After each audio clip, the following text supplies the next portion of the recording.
Okay, we are back yet again with another Random Battles commentary, this time with King Edgy. If you don't know who King Edgy is, you should.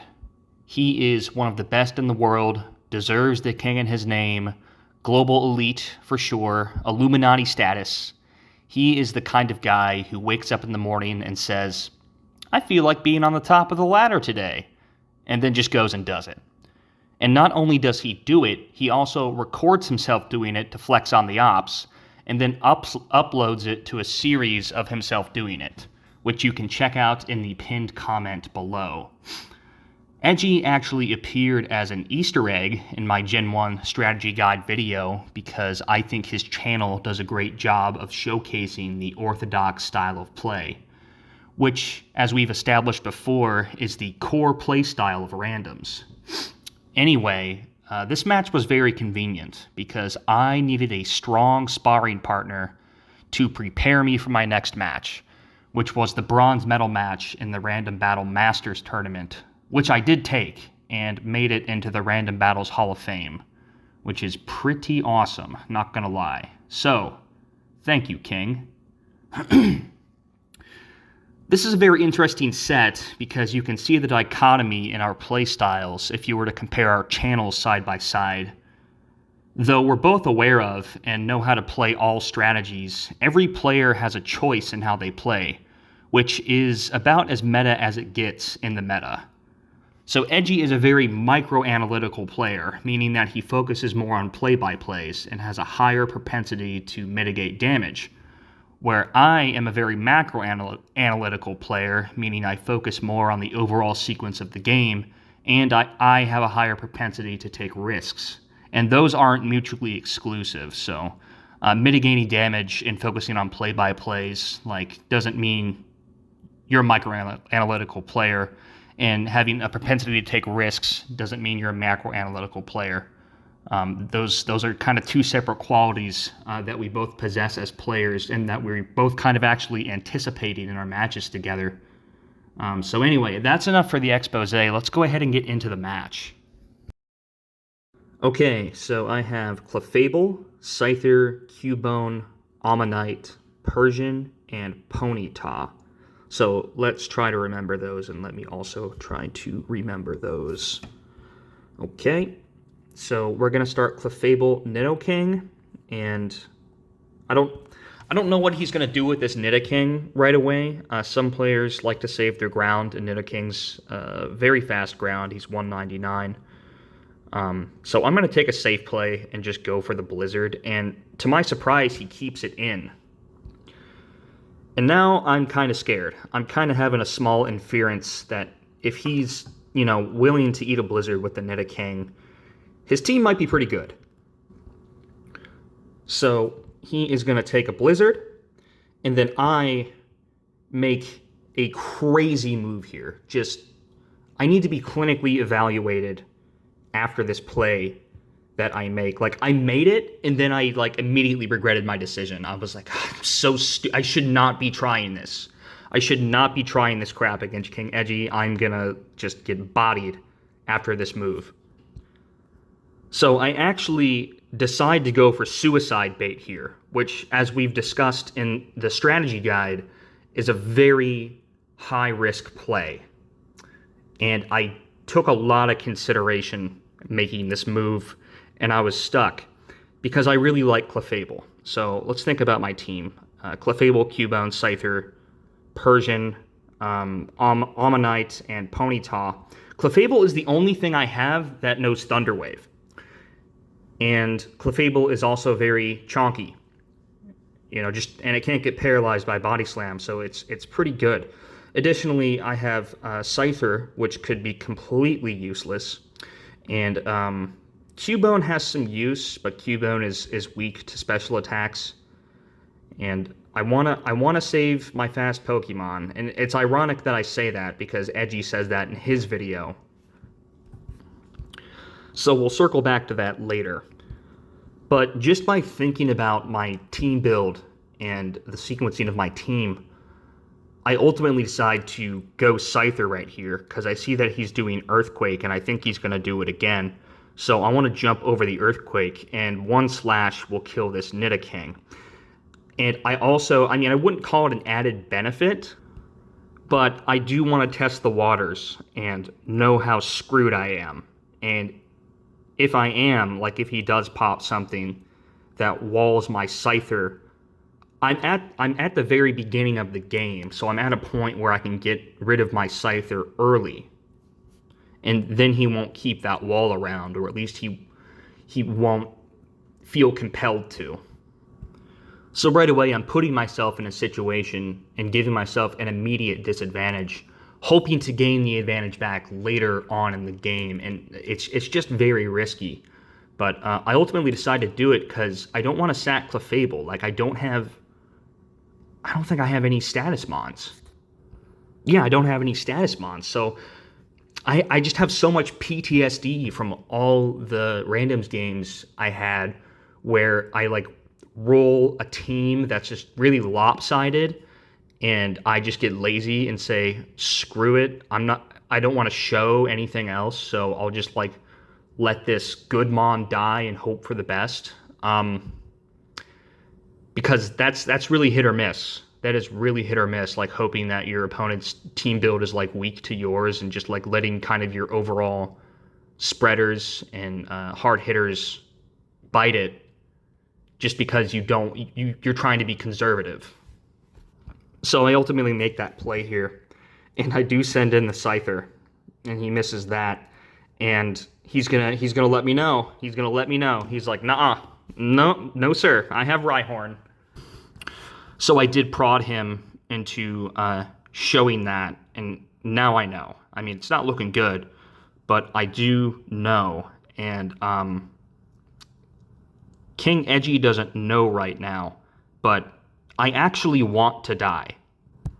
And this is a concept that many high ladder players don't understand because they have a higher propensity to conserve.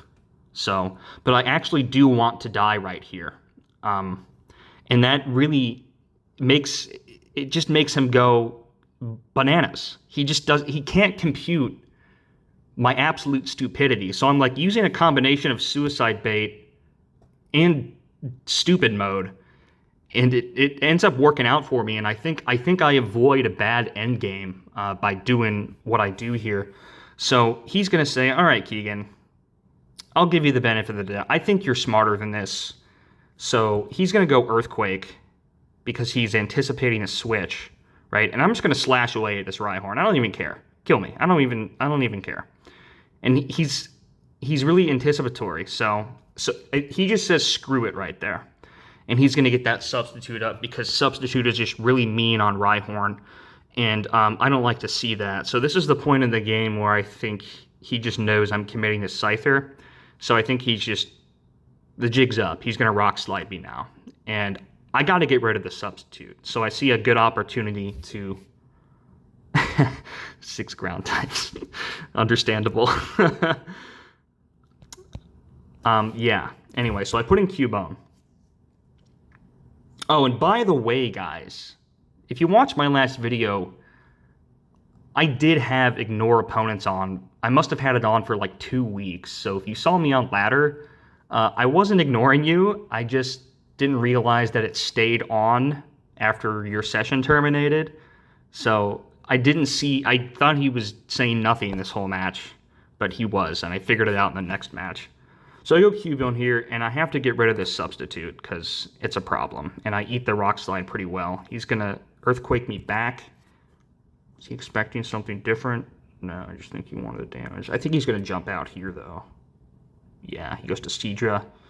And I do the Blizzard, and Blizzard was my idea of cutting it down the middle, which Edgy talks about in his videos, but basically cutting it down the middle is kind of like doing a middle effective move. Like if you're faced with maybe 3 moves, cutting it down the middle would be like safely making kind of a neutral decision with 2 other contrasting decisions. So I thought maybe he might switch into a grass or a flying or something, or I could like bank on a 10% freeze, and he goes Sidra, which really works out well for him. And then I'm going to go back into Scyther. Why would I do that? It's because I still want Scyther to die. I don't feel comfortable showing him what I have. I don't want to bring out something else, and Scyther is still kind of useless to me. So I still want Scyther to go down. So that's ultimately why I made that play.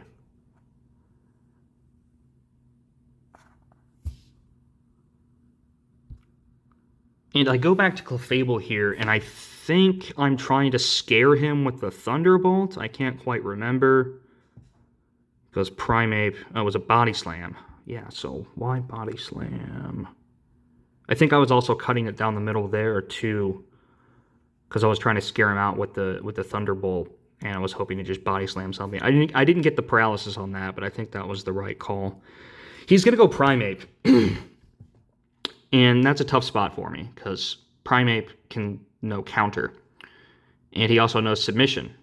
So if I switch out right now, he is going to counter whatever I put in next. And if I don't switch out, he's going to submission me. Now, I calced this, and submission, I don't think it has a good chance of killing me without a crit. So I think I just commit to this Clefable and cut Primeape's speed with Thunder Wave. Yeah. And then I do a Hyper Beam instead. And I get a fat crit on that, which is good, but I was just going to fish for as much damage as I could before I went down. And I really hate losing this Clefable, but I just didn't have anything I really wanted to throw into this Primeape straight up. I mean, could I have, though? Persian, Ponyta. Thunder Wave came after the submission, and then Body Slam, right? Why didn't I go back? Wait. Oh, I won. That's why. So he goes to Sidra. No, I think I liked that. Gonna kill me with Sidra, and I can't remember what he said in his video, but here's what I thought. I think he was taking the safe play, putting in Sidra, because he just saw my Cubone and he wanted to deny it. So I go Ammonite, and Nidoking is faster and can Earthquake Ammonite, and I also have Persian and Ponyta. Right, yeah. And I do actually want to save Persian. So I'm hoping to actually get a paralysis on this Sidra and finish it off. I do have a decent shot at doing that, but Sidra has an okay crit rate and pretty strong special, so it could also take me down very well. I get the crit, I don't get the paralysis, but I do bring down the Sidra, so that's good. He goes Nidoking, kills me. I'm a fortune teller. And then I bring out the Persian to kill the Nidoking, and I have Ponyta for last, right? I could have put out Ponyta here. I think the deciding factor on that is that I didn't want to gamble the 15% miss rate on Fire Blast, so that was kind of the micro decision that compelled me to put out Persian. Like, I wasn't dead set on Persian being the absolute last, you know. I just kind of didn't want to. I wanted the most reliable chance of hitting something. I hate to see it. I hate to see it. So, like, where do I go from here? That's such a good save. Yeah, it's not looking good for me. Let's see. 148, 153. It's not looking good for me. What do I even do here? God. I go to Ponyta. Why? Sorry, skip back. I think that was just a move of desperation, honestly. I really didn't like where I was. I thought there was a chance he could have gone Thunder Wave on Persian, just to get it out of the way. But But, obviously he could do hypnosis. And Ponyta, like, knowing that there's a Rhyhorn there, Ponyta is not the best for me. So it was really kind of a Hail Mary for me to do this. I'm in a bad spot. Like, I guess I could absorb the Thunder Wave with Cubone on the Switch, right? But if he already knows that, he's going to do Psychic anyway. So it's just a toughie. Maybe I was just... Yeah, no. I'm desperate. That's what it is. So I'm kind of banking on a Hypnosis missing. He does counter. That's big. Counter is kind of a seldomly assigned move on Drowsy. And he does counter off the Slash, which is good. And I'm kind of glad he did that, because I think he was trying to counter the Persian, right? So this is my saving grace right here, because now I can, like, put crit Fire Blast downrange and try to give myself the advantage back. And I also know that this Drowsy doesn't have Rest now, which is good for me. So he does counter, and I'm going to do the Fire Blast, and he is going to bring in... Yeah, no, he's right. Hypnosis would have been better. But, you gotta give a dog his day.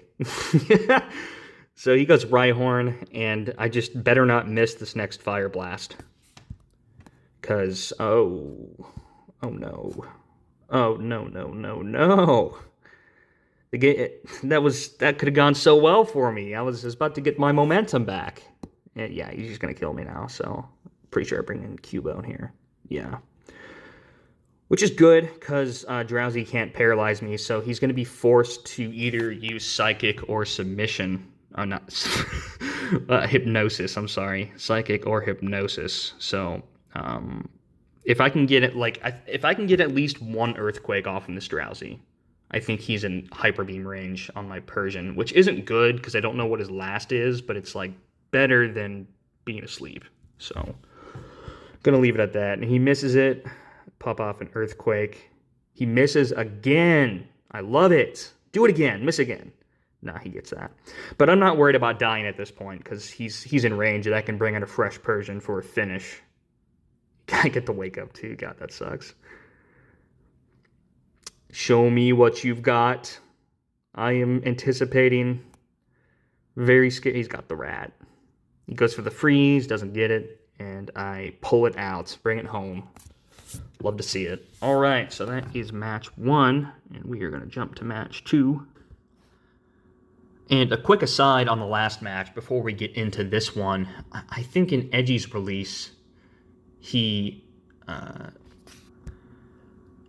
predicted that I always save my fastest for last. And for competition's sake, keep believing that. And particularly on the Scyther play, he thought I had to have something faster than Scyther, because I would just never do something like that. Except that really wasn't like a part of my reasoning at all. It was more of like I just thought Scyther would be useless. The Persian thing was just kind of a coincidence, really. Anyway, so let's jump into this one. I had Graveler, Zapdos, Golduck, Raichu, Machamp, and Meowth. I get double electrics in this one, but the second one is Raichu. So it's not too bad unless Raichu is paralyzed. But I just looked at this and I was like, I hate to see it. So we're going to jump to the start here. Oh my god! I left the music on. Sorry. So Graveler, Chansey. I don't like this. I really don't like this. I could explode right away. Right? But I don't want to do... He's too smart. I'm not going to do that. So, given what I have, there's kind of two optimal things in my mind that I want to start doing. Is I want to start spreading status, and I have duplicate electrics, meaning that losing one won't really impact me too much. And Edgy actually makes a 200 IQ prediction in his side of the video, and it's like exactly correct. He infers that I have 2 electrics because I put out Zapdos right away, and he was actually right. Although that's not like a complete requisite of what I do here, it is one of the factors that plays into my decision.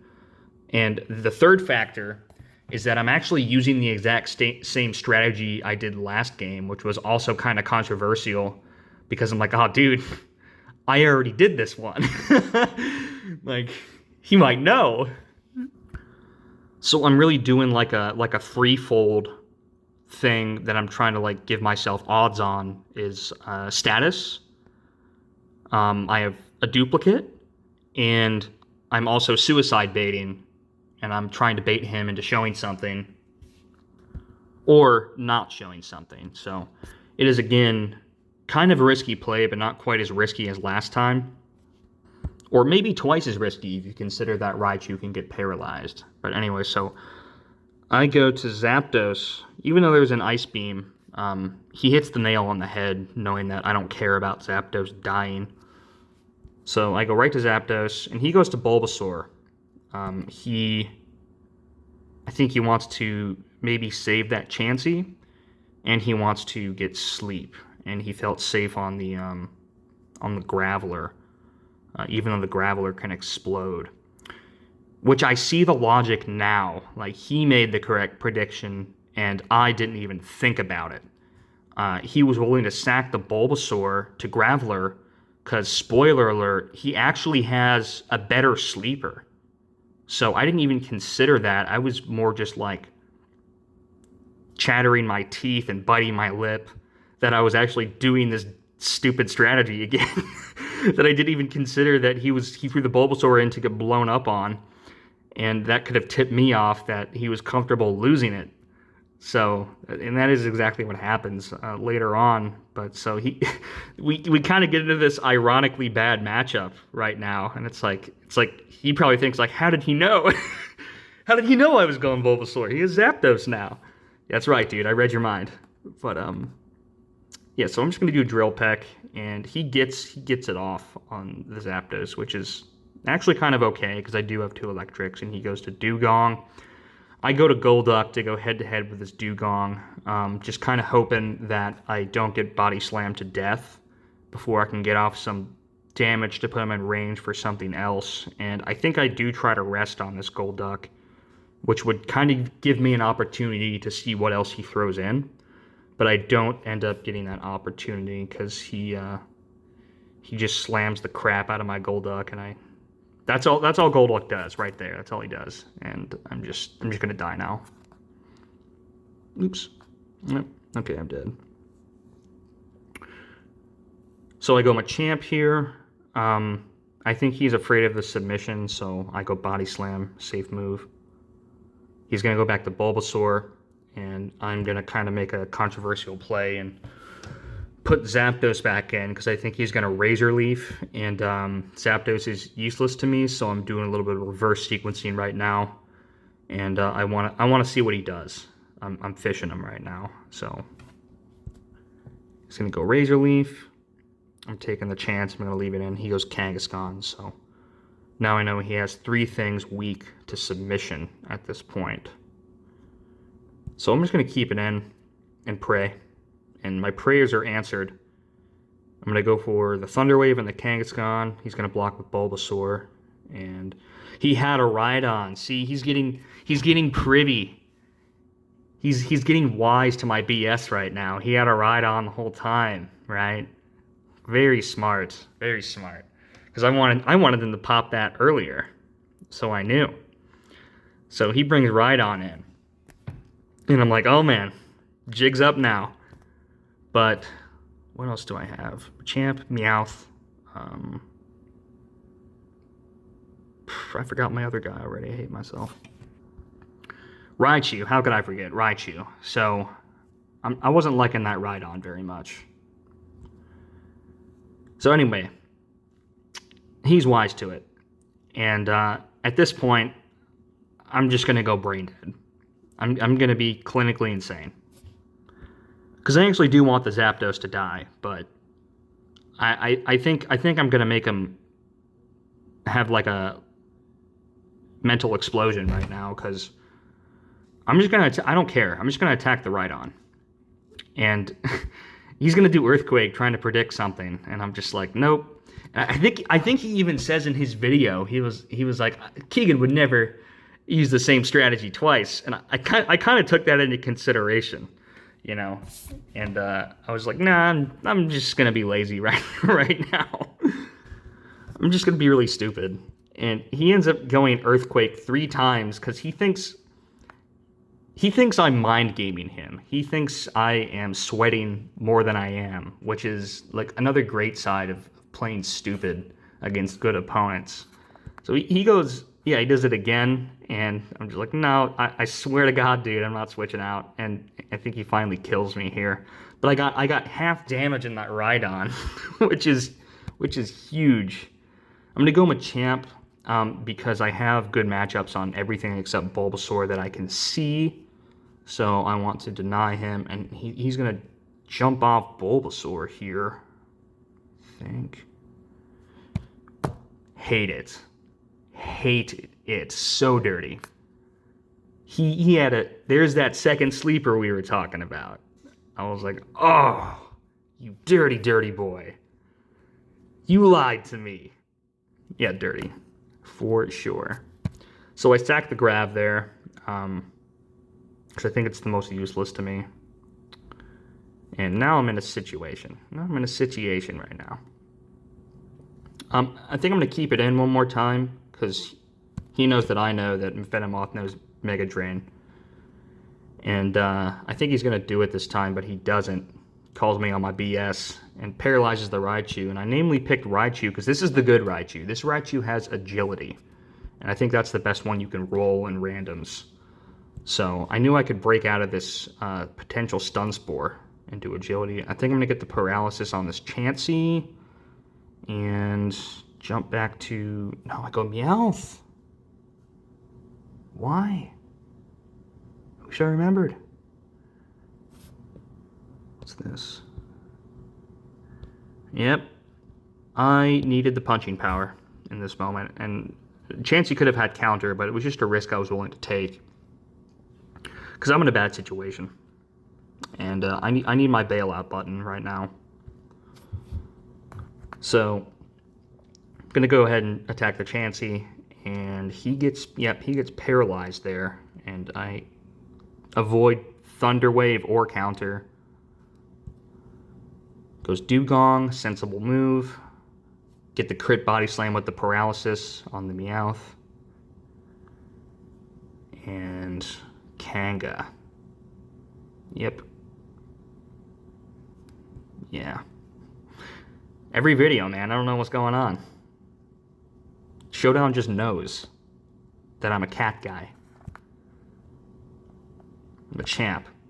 This is the Rochambeau of the game right now. In order for me to win, I need a situation where I can get Raichu's agility up while taking minimal damage. So, I think he's afraid of submission right here. And I think, well, King Edgy plays pretty orthodox. So I think he is going to block the submission with Venomoth and then use Psychic on me. Now granted, I could have Rock Slide, but I don't think I kill the Venomoth without a crit before it kills me with Psychic, and Venomoth has a better crit rate. And additionally, if I don't get that turn to put up agility, I'm toast on Raichu. So I think he's gonna run away. And that was the greatest mistake of my life that you just saw, is I doubled on the Machamp entry. Because that was my process on that. I was like, oh no, he's gonna block me. I'm gonna hit him with this risky double. And he actually goes Hyper Beam on the Machamp, which is the last thing I'd expect him to do. So this Raichu gets a Hyper Beam to the face, and I'm actually leaving out another factor in my Rochambeau, is that if he went Venomoth, no, that's a really risky play. Sacking Golem with a Sleep Powder Venomoth. right? But Raichu's already paralyzed, so I could block the Sleep Powder with Raichu and still have a living Machamp if he decided to go Venomoth in that moment. So I would have had an Agility Raichu. That's already dangerous on a free entry. And then a living Machamp that still would have had health if he had not done Hyper Beam. So maybe he made the good play here. I don't know. Very, very sticky situation that we're in. But anyway, I don't like this, because now I need a crit. And it's very possible with Raichu, but, you know, I just don't... It could not be in the cards for me, but I hate it, because it's a done deal at this point. I think Venonat just takes me down at this point, but yeah, I was counting on him being him, and he was like, nope. So, do I get it? Do I get the big crit? Got the agility, right. All right, are we in it? Are we in it? We're not in it. We're not in it. It's done for. I'm toast. Yeah, not the Veno. No, not the Veno. All right, but watch this Rock Slide, bro. Watch this crit Rock Slide. Nah, crit Psychic. That's a wrap, my guy. That's a wrap. Sorry, wrong button. I guess my best option, like, after all said and done, like, maybe if it went my way and I didn't do the double, like, I would still have, like, a be faster than a Rhydon kind of backup with Graveler. But that's really pushing it. That's really pushing it. So, that's it. I hope you guys enjoyed the matches, and stay tuned for future uploads.